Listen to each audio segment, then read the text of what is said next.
आकाशवाणी भोपाल से प्रस्तुत हैं प्रादेशिक समाचार।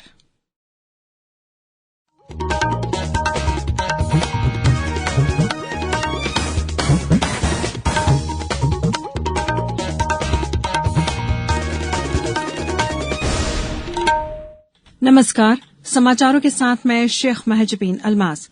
सबसे पहले इस बुलेटिन के मुख्य समाचार।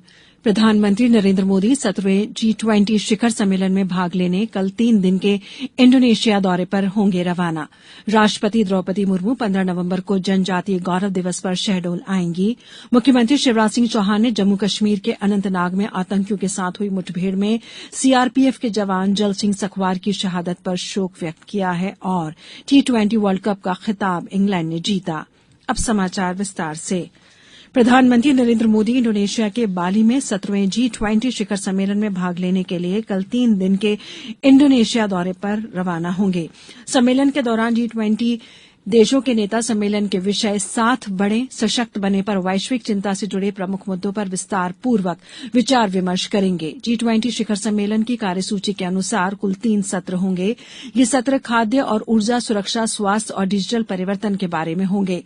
विदेश सचिव विनय मोहन क्वात्रा ने आज नई दिल्ली के पत्रकारों को बताया कि बाली सम्मेलन के दौरान प्रधानमंत्री नरेंद्र मोदी और G20 के अन्य नेता समसामयिक मुद्दों पर विस्तृत विचार विमर्श करेंगे। इन मुद्दों में वैश्विक अर्थव्यवस्था की स्थिति, ऊर्जा से जुड़े मुद्दे, पर्यावरण, स्वास्थ्य, कृषि और डिजिटल रूपांतरण शामिल हैं। उन्होंने कहा कि G20 का समस्त विचार विमर्श मौजूदा वैश्विक आर्थिक और राजनीतिक संदर्भ में होगा। उन्होंने कहा कि वर्तमान में पूरा विश्व कई महत्वपूर्ण चुनौतियों से जूझ रहा है, जिनमें कोविड पश्चात असमान आर्थिक सुधार, ऋण अनिश्चितता, यूरोप में जारी संघर्ष और इसके प्रभाव तथा खाद्य सुरक्षा की चुनौतियां, ऊर्जा संकट और मुद्रास्फीति शामिल हैं। G20 नेता इन चुनौतियों पर मंथन करेंगे और इससे निपटने के लिए बहुस्तरीय सहयोग की महत्वपूर्णता पर जोर देंगे। रक्षा मंत्री राजनाथ सिंह ने राष्ट्र को आश्वासन दिया है कि भारत पर बुरी नजर डालने वाले किसी को भी मुंहतोड़ जवाब देने के लिए सशस्त्र सेनाएं पूरी तरह से तैयार हैं। श्री सिंह ने आज हरियाणा के झज्जर में कहा कि प्रधानमंत्री नरेंद्र मोदी के नेतृत्व में सरकार का मुख्य ध्यान राष्ट्रीय हितों को सुरक्षित करना है। उन्होंने कहा कि सेना को अत्याधुनिक हथियारों से सुसज्जित किया जा रहा है और देश के भविष्य की चुनौतियों से निपटने के लिए स्वदेशी शस्त्र और साजो सामान निर्मित किया गया है। श्री सिंह ने कहा कि हमारे सैनिकों ने अपने आप को बार बार साबित किया है कि उनकी तैयारियों और साहस के सबूत वर्ष 2016 में सर्जिकल स्ट्राइक और वर्ष 2019 में बालाकोट एयर स्ट्राइक और गलवान घाटी में हमारे सैनिकों ने वीरता दिखाई है। रक्षा मंत्री ने भारत की वैश्विक छवि बदलने के लिए प्रधानमंत्री की प्रशंसा की और कहा कि भारत सुनने वाले देश की जगह बोलने वाला देश बन गया है। भारत को पूरी दुनिया सुनने की उत्सुक है और उन्होंने कहा कि सरकार के प्रयासों से भारत पर अब शीर्ष 5 अर्थव्यवस्थाओं में शामिल है और जल्द ही वह शीर्ष 3 बड़ी अर्थव्यवस्थाओं में शामिल होगा। उपराष्ट्रपति जगदीप धनखड़ ने कहा कि क्षेत्रीय, बहुपक्षीय और वैश्विक व्यवस्था का महत्वपूर्ण स्तंभ होने के कारण भारत के लिए आसियान अत्यधिक महत्वपूर्ण है। कंबोडिया में नेम पैन्हे में कल 19वें आसियान भारत शिखर सम्मेलन में श्री धनखड़ ने कहा कि भारत हिंद प्रशांत क्षेत्र में आसियान की केंद्रीय भूमिका का समर्थन करता है। उन्होंने कहा कि वे क्षेत्र में शांति, समृद्धि और स्थिरता सुनिश्चित करने के लिए भारत और आसियान का साझा दृष्टिकोण है। उपराष्ट्रपति ने कहा कि भारत और दक्षिण पूर्व एशिया के बीच प्राचीन समय से सांस्कृतिक, आर्थिक और सभ्यता के स्तर पर संबंध रहे हैं। इन संबंधों ने भारत और आसियान के बीच एक व्यापक रणनीतिक भागीदारी का आधार तैयार किया है।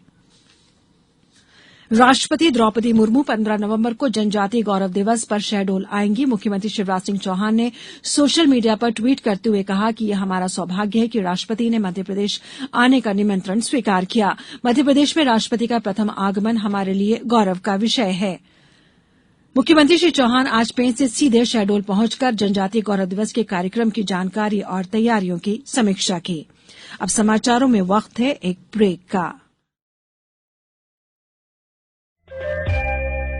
इस कार्यक्रम को आप आकाशवाणी के भोपाल केंद्र से सुन रहे हैं। इस कार्यक्रम को आप कभी भी और कहीं भी अपनी सुविधा के अनुसार सुन सकते हैं। ये कार्यक्रम YouTube, ट्विटर और फेसबुक पर AIR न्यूज भोपाल पेज पर सुने जा सकते हैं। इसके अलावा आप हमारी वेबसाइट newsonair.nic.in पर या फिर AIR न्यूज ऐप पर भी समाचार सुन सकते हैं। ब्रेक के बाद समाचारों में एक बार फिर आपका स्वागत है। मुख्यमंत्री शिवराज सिंह चौहान ने जम्मू कश्मीर के अनंतनाग में आतंकियों के साथ हुई मुठभेड़ में सीआरपीएफ के जवान जल सिंह सखवार की शहादत पर शोक व्यक्त किया है। मुख्यमंत्री श्री चौहान ने सोशल मीडिया के माध्यम से श्रद्धांजलि अर्पित करते हुए कहा कि देश के वीर सपूत और मुरैना की मिट्टी के लाल जल सिंह सखवार का आतंकी हमले में निधन का समाचार अत्यंत दुखदायी है। ईश्वर से दिवंगत आत्मा को अपने श्री चरणों में स्थान और परिजन को ये वज्रपात सहन करने की प्रार्थना करता हूं। कृषि में उत्पादन वृद्धि व किसान की आय दोगुनी के लिए प्रधानमंत्री नरेंद्र मोदी द्वारा किए जा रहे प्रयासों के परिणाम अब दिखाई देने लगे हैं।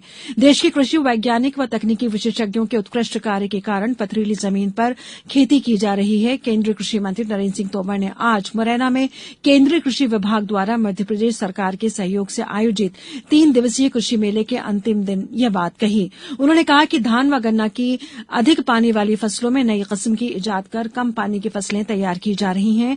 देश में अनाज, दलहन, तिलहन, बागवानी, दूध सभी का उत्पादन निरंतर बढ़ता ही जा रहा है। विश्व स्तर पर कृषि उत्पादन के क्षेत्र में भारत प्रथम और द्वितीय स्थान पर पहुंच चुका है। श्री तोमर ने कहा कि नेशनल सीड कॉर्पोरेशन द्वारा चंबल के 800 हेक्टेयर बीहड़ों में फार्म तैयार किया जा रहा है।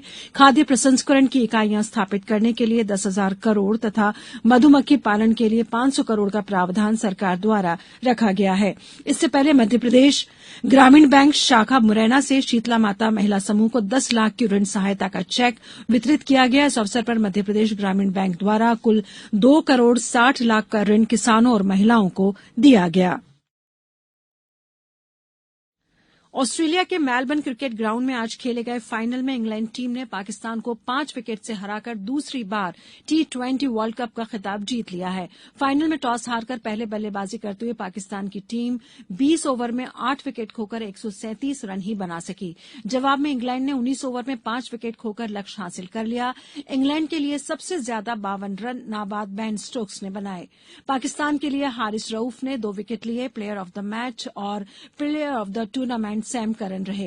इंग्लैंड के नाम इस समय वनडे वर्ल्ड कप खिताब भी है। पहली बार किसी टीम के पास एक साथ वनडे और T20 दोनों का वर्ल्ड टाइटल है।